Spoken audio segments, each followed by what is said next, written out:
ಮುಂದೆ ಬನ್ನಿ ಇನ್ನು ಮುಂದೆ ಬನ್ನಿ ಮುಂದೆ ಬನ್ನಿ ಇನ್ನು ಮುಂದೆ ಬನ್ನಿ.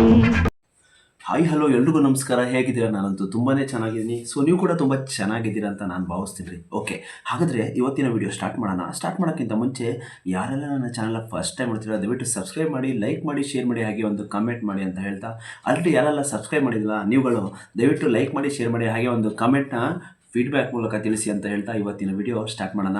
Again welcome back to Deepak Kannadiga YouTube channel. ಬೇರೆ ಯಾರು ಈ ಮಾತನ್ನು ಹೇಳೋದಿಲ್ಲ, ಹಿಂದೆ ತಳ್ಳೋ ಜನರೇ ಹೆಚ್ಚು ಊರಲ್ಲೆಲ್ಲ. ಓಕೆ ವೀಕ್ಷಕರು, ಹಾಗಾದರೆ ಇವತ್ತಿನ ವಿಡಿಯೋದಲ್ಲಿ ನಿಮ್ಗೆ ಆಲ್ರೆಡಿ ಗೊತ್ತಿರಬೇಕು, ತಮ್ಮನೇಲಿ ನೋಡಿದ್ದೀರಾ ಯಾವ ಬಿಸ್ನೆಸ್ ಅಂತ. ಇದು ಪಾಪ್ಕಾರ್ನ್ ಬಿಸ್ನೆಸ್. ಓಕೆ, ತುಂಬ ಡಿಮ್ಯಾಂಡ್ ಇರುವಂಥನೇ ಬಿಸ್ನೆಸ್ಸು. ಮಳೆಗಾಲದಲ್ಲಿ ಮತ್ತು ಚಳಿಗಾಲದಲ್ಲಿ ಇನ್ನೂ ಹೆಚ್ಚು ಡಿಮ್ಯಾಂಡ್ ಇರುತ್ತೆ ಅಂತ ಹೇಳ್ಬೋದು. ಓಕೆ, ಈ ಬಿಸ್ನೆಸ್ ಎಲ್ಲಿ ಮಾಡಿದ್ರೆ ಸೂಕ್ತ ಅಂತ ನಾವು ಫಸ್ಟ್ ನೋಡೋದಾದರೆ ಬಸ್ ಸ್ಟ್ಯಾಂಡು, ಸ್ಕೂಲು, ಕಾಲೇಜ್ಗಳು, ಪಾರ್ಕ್ಗಳು, ಸಿನಿಮಾ ಥಿಯೇಟ್ರ್ಗಳ ಹತ್ರ, ಮತ್ತು ಆನ್ಲೈನ್ ಅಂದರೆ ಝೊಮ್ಯಾಟೊ, ಸ್ವಿಗ್ಗಿ, ಮತ್ತು ಬಸ್ ಸ್ಟ್ಯಾಂಡ್ ಹತ್ರ, ಹಾಗೆ ಈ ಜೆರಾಕ್ಸ್ ಶಾಪ್ ಇದೆಯಲ್ಲ ಅಲ್ಲೂ ಕೂಡ ನೀವು ಮಿಷಿನ್ ಇಟ್ಕೊಂಡು ಕೂಡ ಮಾರ್ಬೋದು. ಈ ಜೆರಾಕ್ಸ್ ಮಾಡೋ ಗ್ಯಾಪಲ್ಲಿ ಒಂದೊಂದು ಪಾಪ್ಕಾರ್ನ್ ಕೊಟ್ಟರೆ ಕಸ್ಟಮರ್ ತಿಂತ ನಿಂತ್ಕೋತಾರೆ. ಅದು ಒಂದು ಸೈಡ್ ಬಿಸ್ನೆಸ್ ಆಗಿನೂ ನೀವು ಮಾಡ್ಕೋಬೋದು. ಓಕೆನಾ, ಇದು ಎಲ್ಲೆಲ್ಲಿ ಮಾರಾಟಗಳು ಮಾಡ್ಬೋದು ಅಂತ ನಾನು ನಿಮಗೆ ಫಸ್ಟ್ ಹೇಳ್ತಿರುವಂಥದ್ದು. ಹಾಗೆ ಇದನ್ನು ನೀವು ಇಂಡಿವಿಜುವಲ್ ಆಗಿ ಬೀದಿಲೂ ವ್ಯಾಪಾರ ಮಾಡ್ಬೋದು, ಇಲ್ಲಾಂದರೆ ನೀವು ಅಂಗಡಿ ಸಪ್ಲೈ ಕೂಡ ಕೊಡ್ಬೋದು. ಸೊ ಅಂಗಡಿಗಳಿಗೆ ಸಪ್ಲೈ ಕೊಡೋದು ಯಾವ ಥರ ಅಂದರೆ ನಿಮ್ಮದೇ ಆದಂಥ ಒಂದು ಓನ್ ಬ್ರ್ಯಾಂಡ್ನ ಕ್ರಿಯೇಟ್ ಮಾಡ್ಕೋಬೋದು. ಹಾಗೆ ಒಂದೊಂದು ಪ್ಯಾಕೆಟ್ ಚಿಕ್ಕ ಪೌಚನ್ನ ನೀವು 30 ಗ್ರಾಮ್ ಥರ ಡಿವೈಡ್ ಮಾಡಿಕೊಂಡ್ರೆ ತುಂಬಾ ಒಳ್ಳೆಯದು. ಸೊ ಅಂದರೆ ಪಾಪ್ಕಾರ್ನ್ನ ನೀವು ಪ್ರಿಪೇರ್ ಮಾಡ್ತೀರಲ್ವ, ಅದನ್ನು ಪ್ಯಾಕಿಂಗ್ ಮಾಡುವಾಗ 30 ಗ್ರಾಮ್ಸ್ನ ಒಂದೊಂದು ಪ್ಯಾಕೆಟಲ್ಲಿ ಹಾಕಿದ್ರೆ ತುಂಬಾ ನಿಮಗೆ ಲಾಭ ಜಾಸ್ತಿ ಇರುತ್ತೆ, ಮಾರ್ಜಿನ್ ಜಾಸ್ತಿ ಇರುತ್ತೆ. ಸೊ 30 ಗ್ರಾಮ್ನೇ ನೀವು ಆದಷ್ಟು ಬ್ಯಾಲೆನ್ಸ್ ಮಾಡಿ. 50 ಗ್ರಾಮ್, 100 ಗ್ರಾಮು, 150 ಗ್ರಾಮ್ ಬೇಡ.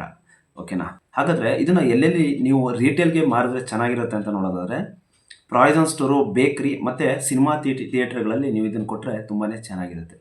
ಓಕೆನಾ, ತುಂಬಾ ಲಾಭ ಇರುತ್ತೆ. ಸೊ ರಿಟೇಲಾಗಿ ಆರಾಮಾಗಿ ನೀವು ಪ್ರಾವಿಷನ್ ಸ್ಟೋರು, ಬೇಕ್ರಿ ಮತ್ತು ಸಿನಿಮಾ ಥಿಯೇಟ್ರ್ಗಳಿಗೆ ಕೊಟ್ಟರೆ ತುಂಬಾ ಚೆನ್ನಾಗಿರುತ್ತೆ, ಮೂವ್ಮೆಂಟ್ ಕೂಡ ಜಾಸ್ತಿನೇ ಇರುತ್ತೆ. ಓಕೆ ಸರಿ, ಹಾಗಾದರೆ ಈಗ ನೀವು ಕಾಲ್ ಟು ಸ್ಟ್ರೀಟ್ ಪಾಪ್ಕಾರ್ನ್ ಇದನ್ನು ನೀವು ಮಾಡ್ತೀನಿ ಅಂದರೆ ಬೀದಿಲಿ ನೀವು ಇದನ್ನು ಮಾರಾಟ ಮಾಡ್ತೀನಿ ಅನ್ನೋದಾದರೆ 10,000ದಿಂದ 25,000 ತನಕ ಒಂದು ಮಿಷಿನ್ ಬೆಲೆ ಆಗುತ್ತೆ. ಇಲ್ಲ ನೀವು ಚಿಕ್ಕದಾಗಿ ಸ್ಮಾಲ್ ಫ್ಲೇವರ್ಡ್ ಯೂನಿಟನ್ನು ಮಾಡ್ತೀನಿ ಅಂದರೆ ಅದಕ್ಕೆ ಫ್ಲೇವರ್ಡ್ಗಳು ಕೊಡ್ತೀನಿ ಅನ್ನೋದಾದರೆ ಸ್ವಲ್ಪ ಬಜೆಟ್ ಜಾಸ್ತಿ ಆಗುತ್ತೆ, 40,000ದಿಂದ 1 ಲಕ್ಷ ತನಕ ಖರ್ಚಾಗುತ್ತೆ.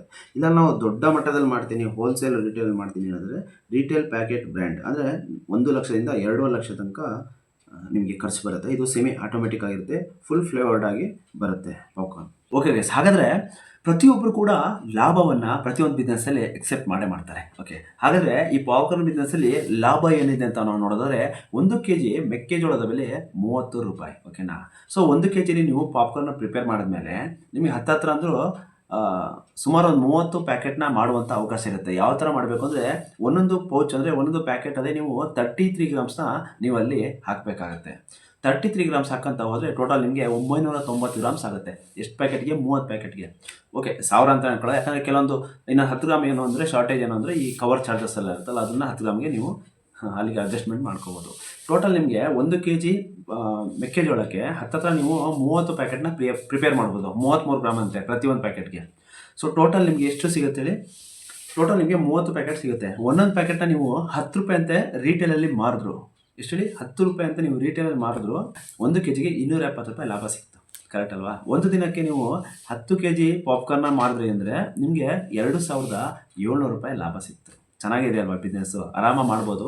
ಸೊ ನೀವು ರೋಡ್ ಸೈಡಲ್ಲಿ ಎಷ್ಟು ಸೇಲ್ ಮಾಡ್ತೀನಿ ಅಂತ ಅನ್ನೋದು ಆಗದ. ಸೊ ಮಾಡಿದ್ರು ಈ ಜಾತ್ರೆಗಳಲ್ಲಿ ಹೆಚ್ಚಾಗಿ ಸೇಲ್ ಆಗುತ್ತೆ, ಮತ್ತು ಸಂತೆಗಳಲ್ಲಿ ಮತ್ತು ಸಿನಿಮಾ ಥಿಯೇಟ್ರ್ಗಳಲ್ಲಿ ಹೆಚ್ಚಾಗಿ ಸೇಲ್ ಆಗುತ್ತೆ.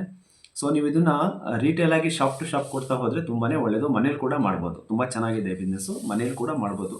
ಆಮೇಲೆ ಜಾತ್ರೆಗಳಾಗುತ್ತೆ ಅಂದರೆ ಅಲ್ಲಿ ನೀವು ಮಿಷಿನ್ನ ಶಿಫ್ಟ್ ಮಾಡಿಕೊಂಡು ಅಲ್ಲಿ ಕೂಡ ನೀವು ಸೇಲ್ನ ಮಾಡ್ಬೋದು. ಸದ್ಯಕ್ಕೆ ನೀವು ರಿಟೇಲಾಗಿ ಶಾಪ್ ಟು ಶಾಪು ನೀವು ಡೆಲಿವರಿ ಕೊಟ್ಟರೆ ತುಂಬಾ ಚೆನ್ನಾಗಿರುತ್ತೆ ಅಂತ ನಾನು ಹೇಳ್ತಿರುವಂಥದ್ದು. ಓಕೆ, ಹಾಗಾದರೆ ಪ್ರತಿಯೊಂದು ವ್ಯಾಪಾರಕ್ಕೂ ಅಂದರೆ ಪ್ರತಿಯೊಂದು ಬಿಸ್ನೆಸ್ಗೂ ಲೈಸೆನ್ಸ್ ಅನ್ನೋದು ಕಡ್ಡಾಯವಾಗಿದೆ. ಸೊ ಇಲ್ಲಿ ನೀವು ರೋಡ್ ಸೈಡಲ್ಲಿ ಮಾರ್ತೀನಿ ಅಂತಂದರೆ ಲೈಸೆನ್ಸ್ ಯಾವುದು ಬೇಕಾಗಿಲ್ಲ. ಸೊ ನೀವು ಬೀದಿ ವ್ಯಾಪಾರಿಗಳ ಕಾರ್ಡ್ ಮಾಡಿಸ್ಕೊಂಡ್ರೆ ತುಂಬಾ ಒಳ್ಳೆಯದು.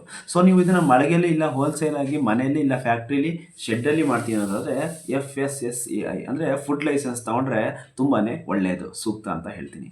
ಓಕೆ, ನೆಕ್ಸ್ಟ್ ಕೊನೆಯದಾಗಿ ಇದಕ್ಕೆ ಏನೇನು ಮಿಷಿನರಿಗಳು ಬೇಕಾಗುತ್ತೆ, ಏನೇನು ಮೆಟೀರಿಯಲ್ಗಳು ಬೇಕು ಅಂತ ನಾವು ನೋಡೋದಾದರೆ ಫಸ್ಟು ಮೇನ್ ಬೇಕಾಗಿರುವಂಥದ್ದು popcorn machine. Okay, popcorn prepare ಮಾಡುವಂಥ ಮಿಷಿನ್ ಬೇಕಾಗುತ್ತೆ. ಎರಡನೇದಾಗಿ ಈ ಫ್ಲೇವರ್ ಮಿಕ್ಸಿಂಗ್ ಬೌಲ್ ಬೇಕು. ಮೂರನೇದು ಸೀಲಿಂಗ್ ಮಿಷಿನ್ ಬೇಕು. ನೀವು ಪ್ಯಾಕಿಂಗ್ ಮಾಡುವಾಗ ಸೀಲಿಂಗ್ ಮಾಡ್ತೀರಲ್ಲ, ಅದು ಕ್ಯಾಂಡಲ್ ಮಾಡಿದ್ರೆ ಅಷ್ಟೊಂದು ಫಿನಿಶಿಂಗ್ ಬರಲ್ಲ.